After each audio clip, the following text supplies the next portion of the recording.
Hello دوستو، آج ہم سیر کرنے لگے ہیں دنیا کے پرامن اور خوبصورت ملک کی، جہاں لاکھوں لوگ ہر سال سیاحت کے لیے آتے ہیں۔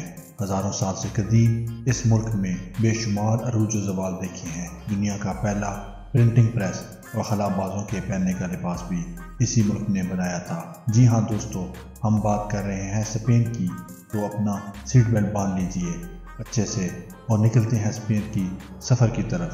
اس سے پہلے آپ ہمارے چینل کو سبسکرائب کر لیں اور بیل کے آئیکن کو پریس کر لیں تاکہ ہماری ہر آنے والی ویڈیو آپ تک آسانی سے پہنچ سکے۔ اسپین کا پرانا نام ہسپانیہ تھا، جس کا مطلب ہے مغربی دنیا کا شہر، جبکہ اس کا official name Kingdom of Spain ہے۔ 5,60,030 مربع کلومیٹر کے ساتھ یہ یورپ کا چوتھا بڑا ملک ہے۔ اسپین کی سرحد مغرب میں پرتگال، شمال مشرق میں فرانس سے ملتی ہے۔ اس کی آبادی 47 ملین ہے۔ یہ آبادی کے لحاظ سے دنیا میں 32ویں نمبر پہ آتا ہے۔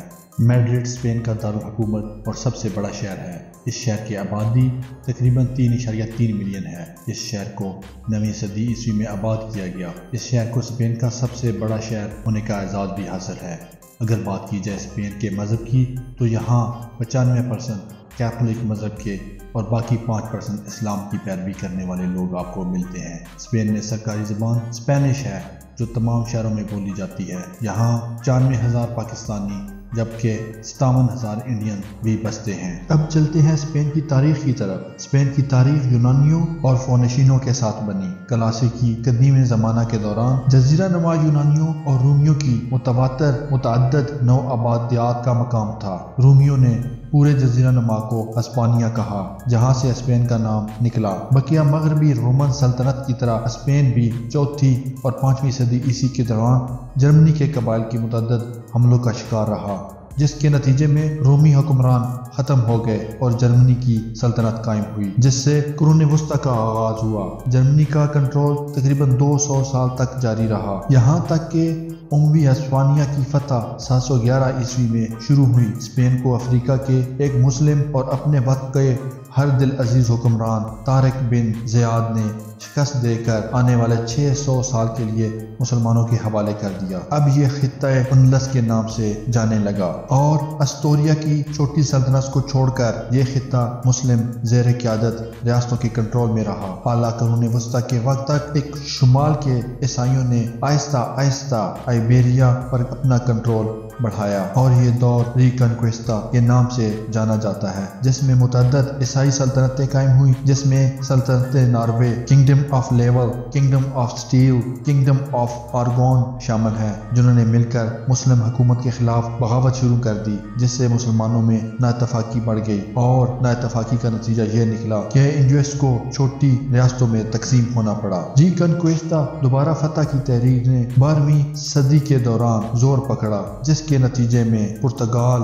آراگون، کاسٹیل اور ناروے کے عیسائی سلطنتیں قائم ہوئیں، اور 1250 عیسوی تک مسلمانوں کا کنٹرول جنوب مشرق میں غرناطہ کی امارت تک کم ہو کر رہ گیا۔ غرناطہ میں مسلمانوں کی حکومت 1492 تک قائم رہی، جب یہ کیتھولک بادشاہوں کے قبضے میں آ گئی۔ پھر جو مسلمان شمالی افریقہ کی طرف بھاگنے میں کامیاب ہوئے، صرف وہی زندہ باقی بچے، باقی مسلمانوں کو مار دیا گیا۔ اسپین میں ویسے تو بہت سے حکمران آئے اور گئے، لیکن مسلمانوں کے دور میں ان میں سب سے زیادہ ترقی ہوئی۔ اسپین معاشیات کے لحاظ سے 15ویں نمبر پہ آتا ہے۔ اس کا GDP $2.4 ٹریلین، جبکہ پر کیپیٹا انکم $53,090 ہے، جو دنیا میں 34ویں نمبر پر آتا ہے۔ اسپین کی معیشت کا کچھ انحصار اولیو آئل، ریڈ وائنز پر بھی ہے۔ یہ دنیا میں 45% اولیو آئل اینڈ ریڈ وائن بنانے والا دوسرا بڑا ملک ہے۔ ان دونوں چیزوں کی فروخت سے اسپین کو بلینز آف ڈالرز حاصل ہوتے ہیں۔ اسپین کی کرنسی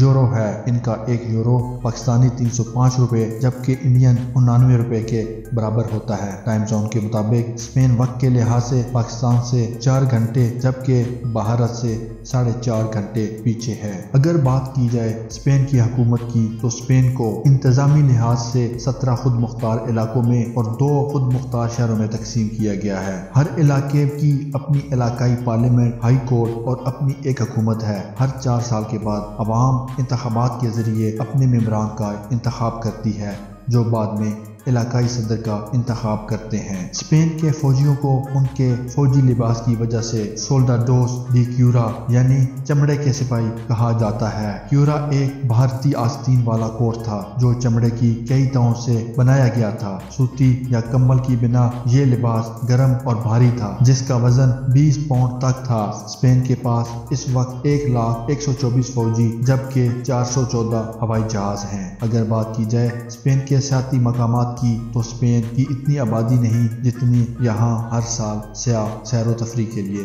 آتے ہیں۔ سگراڈا فیملیا ان بارسلونا ایک چرچ ہے جو 1982 میں بننا شروع ہوا جس کا تعمیراتی کام ابھی تک ہو رہا ہے۔ ہر سال 30 لاکھ لوگ اس کو دیکھنے کے لیے آتے ہیں۔ اس کے مشہور شہر اور سیاحتی مقامات میں میڈرڈ اسپین کا دارالحکومت ہے اور یہاں دنیا بھر سے سیاحت کرنے والے لوگ آتے ہیں۔ یہاں پر بہت سارے تاریخی میوزیمز اور بہت سارے تاریخی پارکس موجود ہیں جن کو دیکھنے کے لیے لوگ پوری دنیا سے یہاں پر آتے ہیں۔ یہاں پر لوگ فٹ بال کو بہت شوق سے دیکھتے ہیں اور بہت شوق سے کھیلا جاتا ہے۔ یہاں کے فٹ بال کلبز بارسلونا فٹ بال کلب اور لاس ریمبلوس وغیرہ بہت مشہور ہیں۔ سیول انڈولوسیا کا دل ہے اور یہاں الحمرا، رائل الکازار وغیرہ دیکھنے کے لیے بہت مشہور جگہ ہیں۔ گراندا میں Alhambra UNESCO world heritage site دیکھنے کے لیے بہت معروف ہے۔ یہاں کے بیچز اور لائٹ ہاؤسز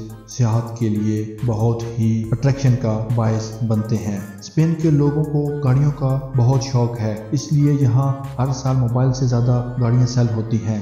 اسپین کے لوگ کھانے کے بھی بہت زیادہ شوقین ہیں۔ یہاں سال 2007 دنیا کا سب سے بڑا سینڈوچ بنایا گیا اور ایک دلچسپ بات یہ بھی ہے کہ یہاں لوگ نئے سال آنے کا آغاز انگور کھا کر کرتے ہیں۔ پائلا کو یہاں کی قومی ڈش سمجھا جاتا ہے۔ پائلا خرگوش کے گوشت اور سبزیوں کے ساتھ تیار کیا جاتا ہے۔ اس کے علاوہ یہاں بلباؤ یہاں کے کھانوں میں بہت مشہور ہے۔ اسپین کا قومی کھیل فٹ بال ہے جو رومن دور سے کھیلا جا رہا ہے۔ فٹ بال کے علاوہ یہاں باسکٹ بال، سائیکلنگ، ٹینس اور ہینڈ بال بھی شوق سے کھیلنے جانے والی کھیل ہے۔ اگر بات کی جائے اسپین کے مستقبل کی تو یہ ایک یونائٹڈ نیشن کی رپورٹ کے مطابق 2050 میں یہاں پہ بوڑھے لوگوں کی تعداد بہت زیادہ ہو جائے گی کیونکہ اسپین میں زیادہ تر لوگوں کی عمر 82 سال سے بھی زیادہ ہے۔ اسپین ایک مذہبی، تاریخی، فنون اور ثقافتی وراثت سے بھرپور ملک ہے جس کی خوبصورتی اور دلکشاں دنیا بھر کے سیاحوں کو محصور کرتی ہے۔ یہاں کی زندگی بھری ہوئی ہے جو آپ کو انتہائی دلچسپ اور یادگار تجربات فراہم کرتی ہے۔ ساحلوں کی خوبصورتی، تاریخی شہر، فنون اور ثقافت اور حیرت انگیز مناظر سب کچھ ایک جگہ میں ہونے کی وجہ سے اسپین کو دنیا بھر کے سفر کرنے والوں کو پسندیدہ مقام بناتی ہے۔ یہاں کے مواقع اور مقامات ایک دلچسپ سفر کا وعدہ کرتے ہیں جو آپ کے خیالات کو سچ مچ میں بدل سکتا ہے اور یہاں کی تاریخی یادیں آپ کی یادوں میں ہمیشہ زندہ رہیں گی۔